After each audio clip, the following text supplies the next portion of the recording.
leading RJ with 7 Big FM, and he will take the event. Promotion भी टूट जाएगा.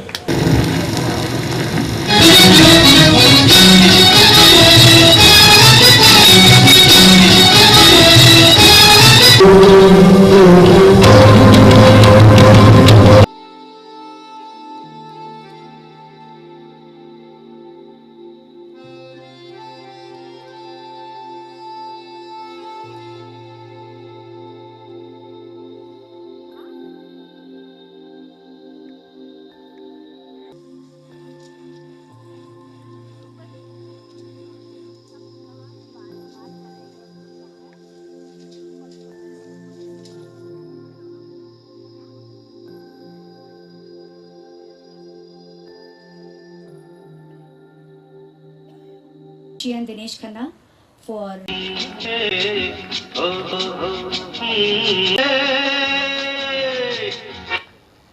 इतना कुछ कह दिया, अब कहने को है नहीं कुछ.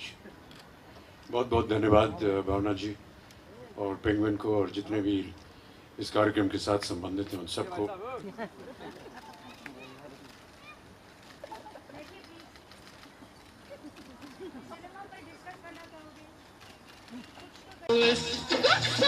दिल भी है खाली, घर भी है खाली, इसमें रहेगी कोई किस्मत वाली. आए जिसे मेरी याद आए जब चाहे चली आए, जिसे मेरी याद आए जब चाहे चली आए. रूप महल प्रेम गली खोली नंबर 420.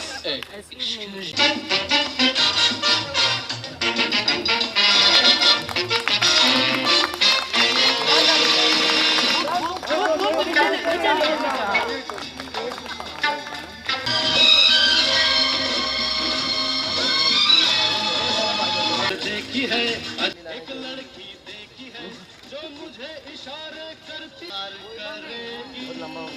क्या डरने वाली मेरी बनेगी कोई.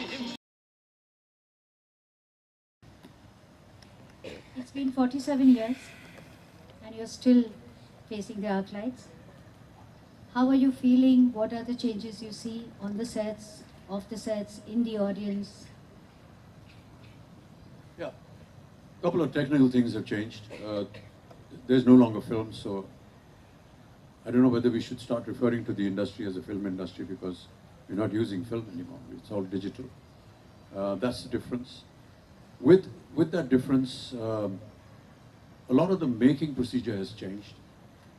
For me as an artist, we were so conscious in our earlier years of not wasting film because it was the most expensive product in the costing of the film.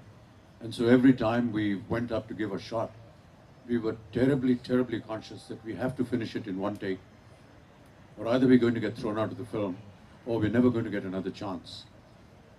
So having lived with that kind of phenomena and the danger that you have to get it right the very first time was kind of limiting us in case we wanted to improve in the next take. We never got an opportunity. Many a times, for example, working with Rishikesh Mukherjee, I used to tell them, Rishida, can I have another take? He said, no, ye ek take bahut acha hai. I said, please, Dada, ek take aur de dijiye. ठीक है, take करो, इसका पैसा तुम देना. So these were some of the limitations that we lived with. But now it's digital. The camera doesn't stop, and the producer doesn't care if it doesn't stop because it's just limitless. And we use this to great effect in the film Pink, and I keep referring to that because the entire courtroom scene was shot with 7 digital cameras. And there were, 20, 30 pages of scenes that just went on endlessly without stopping or without cutting. But each camera was catching some character, some actor that was involved in the scene. So it's not like you went, said your lines, and then went back to your vanity van or your makeup room and didn't bother about what was happening next. You did your shot and you were still involved in the scene because even when you were walking back to your chair in the set, you were being followed by the camera and your reactions were being noted. This was something very revealing. There was a lot of honesty in the way it happened. There was a lot of concentrated interest in what was going on. Normally what would happen that you would do a close-up and go away and not bother with what your colleague was going to do or how he was going to perform or enact that scene. If you had a double shot, yes, you are aware of it, but sometimes when they're doing a close-up, you're not there. But here we were in the world of digital cinema, absolutely involved in everybody, every person that was sitting in the scene, even though he wasn't saying anything. We would be having the liberty to notice him and prepare ourselves for what was going to come next as naturally as possible. So that was the technical difference. The other thing that we notice now is many women on set. In my time, there were just two, the leading lady and her mother as a chaperone. But now you have almost 50% of the workforce, and that is really creditable, the workforce, all managed by young girls, whether it is in production, whether it is in the camera department, whether it is in the continuity department. They're just looking after everything, and it's just wonderful to see the kind of dedication and devotion that they put in. We rely a lot on them because for some reason we feel that the ladies are never going to make a mistake. And it works out really, yes. They are very efficient, and I really love the moment when I'm on set because I just feel free to be able to say my lines and be involved in the scene and not worry about what my continuity is or what I should be wearing or which button of my jacket was opened in the previous shot. These were things that we had to look after ourselves in my time. But now there are wonderful ladies that come around and do this for you. But really want to compliment that entire atmosphere.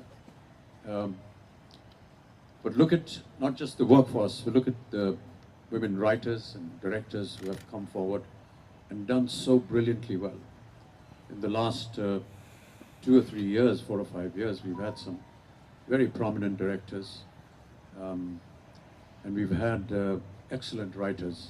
And I hope that this continues because really we need them to come forward and tell the men that they are better than them. That is great insight into what was happening in cinema in the olden days and what is happening now on the sets.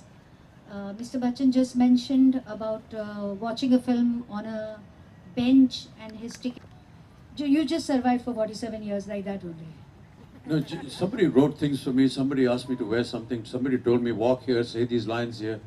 I just followed like a robot and I was lucky. But Jaya has a lot of insights into a film, into the story, into the making. I missed the point many a times, and that's why I said what I said. We are lucky to have Mr. Bachchan here share his observations on his own cinema and about the changing cinema, about the changing decades. I had promised him that I was going to set him free before 7:45, and I think I have kept my promise. Thank you. While we were talking about cinema and stories and why this photograph was there on the front page, and my lack of knowledge about assessing what a story and a film is going to be like, when Manmohan Desai came to me and said, I'm going to make a story called Amar Akbar Anthony, I said, Man, tu pagal ho gaya hai. Kaun dekhne jayega aise picture jiska naam hai Amar Akbar Anthony? In an era when films like Badi Behan, Choti Bahu, इस तरह की title की film आया करती थी, वहाँ पर Amar Akbar Anthony, ऐसे पागल हो गया, कोई नहीं देखने जाएगा. He abused me and said, you watch what happens. And then, to our horror, we had the opening scene of the film where 3 brothers are lying in hospital and one tube is going from each one of their veins into one lady. I said, Man, this is atrocious. This is not permissible in medical history. Forget cinema.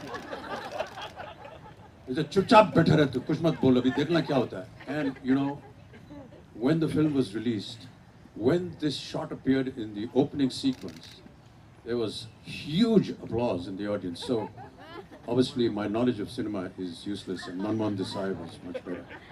Tell us about this egg scene, because it's my book cover, so we would This like was to one know of how the it happened. atrocities that he asked me to do. You know, तेरे को अंडे के अंदर से निकलने का. मैंने कहा okay यार अभी क्या करें? Yeah, because the girl was Christian and it was Easter, and he made me wear something which was very Christian looking, and made me do all kinds of things and asked me to recite some lines. I used to just fool around with the English language, the whole country of the system, because Yeah, there is a it's story a lot of about what rubbish. is But spoken, you know, he right? heard me saying it someday and he said, "Hey, put this in the song." That was another moment of madness, but you know, that was what Manmohan Desai was. He was a genius, truly. Javed Akhtar once said about Amitabh Bachchan कि जो भी राय हो, मगर एक बार वो set पर आते हैं, आप उनके हाथ में तलवार दो, चाकू दो, गन दो, सितार दो, कुछ भी दो, he will do it with conviction. And that is why he came out of an egg and he made us laugh and cry. Thank you, Mr. Bachchan. Thank you.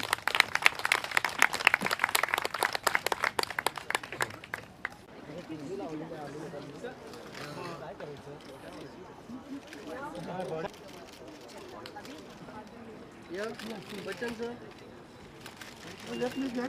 ये देख मेरे आगे तो